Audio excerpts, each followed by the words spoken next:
कुछ तस्वीरें दिल को दहा देने वाली। एक शव को अपने हाथों में उठाए हुए ये 4 वर्षीय बेटी है जिसका नाम कृतिका देवी बताया जा रहा है। और बीती शाम को एक तेंदुआ इस बेटी को घर के आंगन से उठाकर ले जाता है और रात को इस बेटी का शव जंगलों से मिलता है।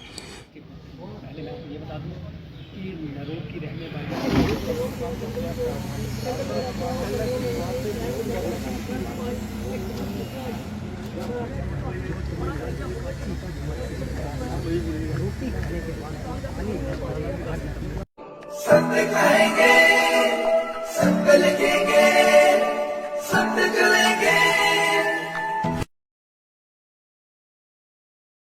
दैनिक स्टेट समाचार में आप सभी का स्वागत है। मैं हूं अरुण शर्मा। एक दुखद समाचार जिला उधमपुर से। और मैं आपको बता दूं कि 4 वर्षीय एक मासूम बिटिया जिसका नाम कृतिका अपने घर के आंगन में खेल रही थी और एक तेंदुआ आता है और उस बिटिया को उस आंगन से उठाकर जंगल की तरफ ले जाता है। लेकिन उसके बाद शोर शराबा होता है, घर के लोग, गांव के लोग इकट्ठा होते हैं और उस बिटिया को ढूंढने का प्रयास किया जाता है। लेकिन जब थोड़ी देर के बाद, लगभग 2 या 4 घंटे के बाद, जंगल से उस बिटिया का एक पेड़ के नीचे से शव मिलता है। ये तस्वीर मैं आपको दिखा रहा हूँ, ये वो मासूम बेटी थी जिसको वो तेंदुआ उठा के ले गया। और ये मैं बता दूँ कि ज़िला उधमपुर के साथ लगते नरोड पंचायत का ये मामला है और परिवार इस समय सदमे में है। और हम भी इस समय जिला अस्पताल के शव गृह के रूम के बाहर हैं, यहाँ पे देखिए आप। और यहीं से इस शव को फिलहाल परिजनों के हवाले कर दिया गया है। लेकिन एक दुखद समाचार, और आइए सुनाते हैं क्या कहते हैं उनके गाँव वाले इस दुख की घड़ी में।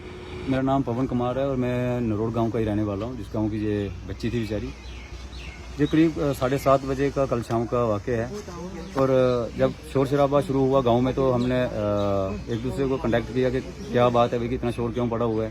तो तब जाके पता चला कि एक बच्ची जो 4 साल की बच्ची थी जिसका नाम कृतिका देवी था और उसके पापा का नाम ऐसे संजू बोलते हैं और गणेश कुमार है। वो भी एक गरीब आदमी है बेचारे। तो ये बात हमने सुनी तो अब सारा गांव ऐसे माहौल ख़राब हो गया और पूरे गांव के लोग जितने भी थे सारे झुंड बना के जंगल की तरफ निकल गए। जब लगातार कोई 2-2.5 घंटे हमने सर्च किया गांव में, गांव के अंदर जो जंगल है, तब जाके लड़की हमें एक जगह पेड़ के नीचे मिली। तो उसकी तो सांसें रुक गई थी बेचारी की। तो उसके बाद हम सब लोग एक साथ बैठ के सभी लोग इकट्ठे हो जाते हैं क्योंकि खतरनाक जंगल है और इधर से बाहर निकलना हमारे लिए खतरा है अगर अकेले निकलेंगे। तब जाके हम एक जगह पे बैठ गए। तभी देखा हमने कि कोई 3-4 बार उसने दोबारा हम लोगों के कम से कम 300-350 लोगों के ऊपर हमला किया। तो हमें नहीं लगता है कि हम लोग सेफ हैं क्योंकि जंगल का रास्ता है। हमारे स्कूली बच्चे हैं, स्कूल पढ़ने आते हैं और जंगल के रास्ते से आते हैं। छोटे छोटे बच्चे हैं, मिडिल क्लास से तक आते हैं, 5th तक पढ़ने नीचे आते हैं गाँव में। तो ये एक डर का माहौल हो गया गांव में। और हर गांव वासी जो है सदमे में है कि आज एक 4 साल की बच्ची के साथ ऐसा हुआ। और सभी लोग जो अपील करते हैं प्रशासन से कि इस विषय पर, इस काम के लिए कोई ठोस कदम उठाया जाए, ना कि जैसे पंचैरी में पिछले दिनों हुआ था और एक छोटे बच्चे 5-6 साल का बच्चा था और उसके बॉडी के 4 पीस मिले थे। और उसके बाद क्या हुआ कि थोड़े दिन वाइल्ड लाइफ वाले भी गए उधर, देखा, मगर कोई कड़ा कदम नहीं उठाया। वो पिंजरे वगैरह रखने से जो जंगली जानवर इनके कवर नहीं होंगे, उधर से वो रेस्क्यू करके बाहर नहीं ले पाएंगे।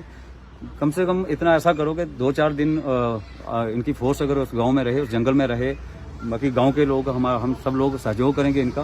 और कैसे रेस्क्यू करके कैसे उनको बाहर इधर से निकालना है जंगल से, हमारे गाँव के जंगल से, ताकि हम लोग जो हैं चैन से जी सकें।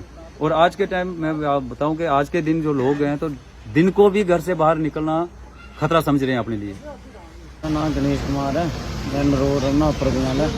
और इनकी पूरी बाहर गई पानी छुटने वास्ते, उसके चित्र ले लिया। पहले भी बड़ा दूर जाड़ गए, 2-4 किलोमीटर दूर आ मिली ये जंगल से। कितने साल की कुड़ी है? 4 साल की कुड़ी। और कृतिका नाम था इसका।